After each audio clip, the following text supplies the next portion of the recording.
143. 여기 좀 수학이야. 4단원 다 수학이야. 정마담이 본이한테 코발트 블루가 잘 어울려.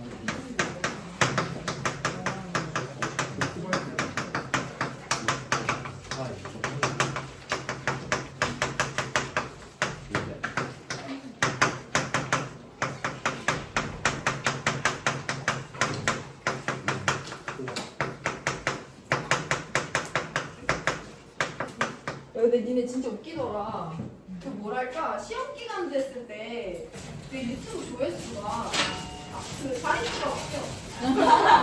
왜 그러는 거야? 평소에 수업 열심히 듣는 애들이 왜 이렇게 유튜브 조회수가 너네 같아 그치? 너네 아니고선 그 조회수는 설명이 안 되는 거야. 수업에 열심히 들어도 헷갈리는 게 한 번도 그냥 봐야 되긴 해요. 아 그래서 보는 거야? 몇인데요? 사실 켜놓고 뭐 안 하긴 하는데 그냥 켜두긴 해요. 아 그냥 라디오처럼 그냥 뭐 안 한다는 게 화학 공부도 안 한다는 거지. 노래 듣는 것만 그냥 듣기만 하고. 아 진짜? 뭐 수업도 좀 해요. 아 틀어놓고 수학을 들어. 그럼 수학도 공부도 안 되고 화학 공부도 안 되고. 잘 듣는데요. 아 둘 다 잘 돼. 우리 오늘 가역 반응과 동적 평형이라는 단원 들어갈 건데요. 우리 성취 기준이 오늘 가역 반응이랑 동적 평형 이 두 단어를 이해하시면 됩니다. 그래서 가역 반응은 어려운 건 없고 자연스럽게 받아들이시면 돼서 교과서 같이 읽으면서 볼 건데 밑줄 치라고 하는데 치시면 돼요. 물을 냉동실에 넣어두면 얼음이 되지? 근데 그 얼음을 다시 냉동실에서 꺼놓으면 녹아서 다시 물로 돌아와요. 이렇게 물의 상태 변화가 물, 얼음, 얼음, 물 두 방향이 되는 것처럼 화학 반응에서도 생성물이 다시 반응물로 돌아오는 반응이 일어날 수 있대. 예시를 들어볼 건데 염화 코발트라는 물질이 건조한 상태, 물과 결합하지 않았을 때는 푸른색을 나타내는데 수분을 흡수하면 물과 결합하면 붉은색으로 변한대요. 그래서 이렇게 물과 결합한 붉은색의 염화 코발트 육수화물을 가열해서 물을 날려버리면 다시 푸른색의 염화 코발트로 돌아오는 거야. 푸른색의 염화 코발트가 물과 결합하면 붉은색이 되는데 다시 물과 결합이 떨어지면 푸른색의 염화 코발트로 돌아온다는 거죠. 해서 푸른색의 염화 코발트가 물과 결합하여 붉은색의 염화 코발트 육수화물을 생성하는 반응이 바로 밑에 반응식의 첫 번째 반응식으로 표현이 되는 거예요.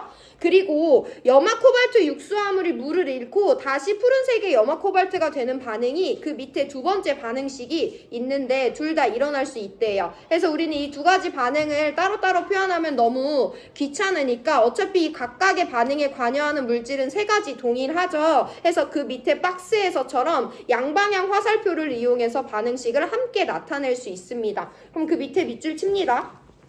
화학 반응식에서 오른쪽으로 진행되는 반응을 정반응이라 하고 왼쪽으로 진행되는 반응을 역반응이라고 한다. 또 정반응과 역반응이 모두 일어날 수 있는 반응을 가역 반응이라고 한대.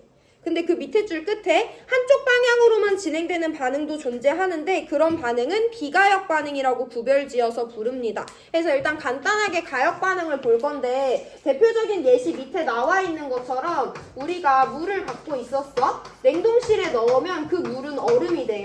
화학에서는 물, H2O 액체 상태, 얼음, H2O 고체 상태이기 때문에 이렇게 표현을 하는데 반대로 얼음 꺼내놓으면 얘가 다시 물로 녹는 현상도 우리가 관찰할 수 있잖아. 해서 물이 얼음이 되기도 하지만 얼음이 물이 되기도 해요. 해서 한쪽 방향으로만 진행이 될 수도 있지만 그 반대 반응인 역반응이 가능할 수도 있다 해서 가역 반응이라고 해요. 근데 이건 물리적인 변화고 우리 화학적인 변화에서도 볼 건데 방금 전에 봤지만 COCl2라는 이온결합 화합물은 푸른색인데 내가 얘를 물이랑 반응시킬 거야. 그럼 얘네들은 COCl2가 물 6개랑 달라붙어서 염화 코발트 육수화물을 형성하는데 얘는 붉은색이래요. 근데 내가 얘를 가열해서 물을 날려버려 건조시키면 다시 푸른색의 염화 코발트랑 물로 나눠질 수도 있다는 거지. 해서 양방향으로 진행이 모두 될 때 우린 이런 반응을 가역 반응이라고 한다라고 그냥 받아들이시면 돼요. 더 중요한 건 용어 정리를 해볼 건데 화학 반응식을 서술할 때 약속되어 있는 방법이 이미 있어요. 화살표를 기준으로 왼쪽에 적은 애들을 우리는 반응물이라고 합니다. 오른쪽에 적은 애들을 생성물이라고 해요. 해서 왼쪽이 반응물이고 오른쪽이 생성물이라고 부르면 반응물이 생성물이 되는 오른쪽의 진행 방향을 우리는 항상 정반응이라고 약속을 하고요. 반대로 생성물이 반응물로 되는 왼쪽의 진행 반응을 역반응이라고 우리가 부릅니다. 그래서 화살표를 기준으로 왼쪽에 있는 애들을 반응물, 오른쪽에 있는 애들을 생성물이라고 하기 때문에 오른쪽 진행 방향이 정반응, 왼쪽 진행 방향을 역반응이라고 부른다라는 약속은 알고 계셔야 돼요.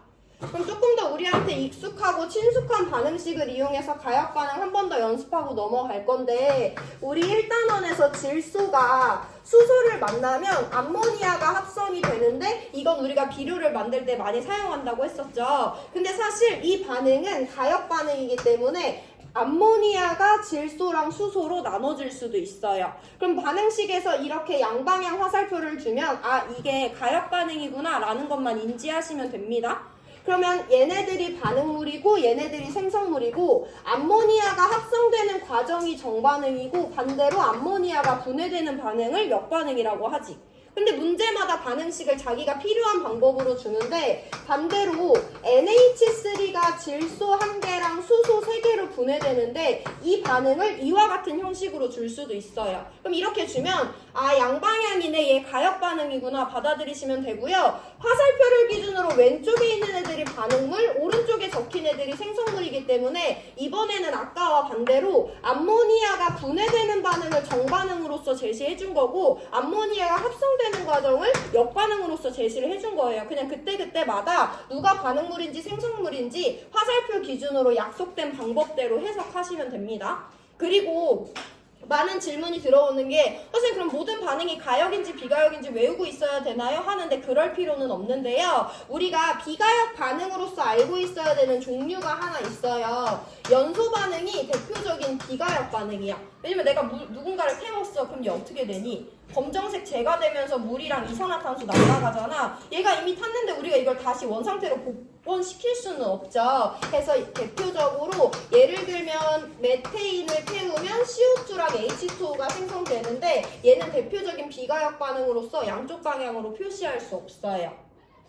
자, 그럼 우리 옛날에 화학 문제집 풀 때 그냥 얘 반응식 이렇게 줬잖아. 그럼 얘는 선생님 이렇게 한 방향으로 나타내는 비가역 아닌가요? 하는데, 그냥 가역이든 비가역이든 기본적인 폼은 한 방향 화살표로 표현을 하는데, 이 문제에서 이게 가역 반응이라는 걸 너한테 꼭 제시하고 싶어. 그럼 이렇게 주는 거기 때문에 이렇게 주면 얘 가역이다 라고 해석하시면 되는데, 이렇게 줬다고 해서 이 반응을 비가역이라고 굳이 해석할 필요는 없어요. 그냥 양방향으로 주면 아, 이게 가역 반응이구나 라고 해석하시면 됩니다. 일단 가역 반응은 여기까지예요. 역방향이 가능한 반응이라고 해서 양방향이 모두 일어날 수 있는 반응이고, 우리 2점짜리 1번 문제 풀고 다음 개념으로 넘어갑니다. 이거 연결하는 동안 2점짜리 1번 풀고 계세요.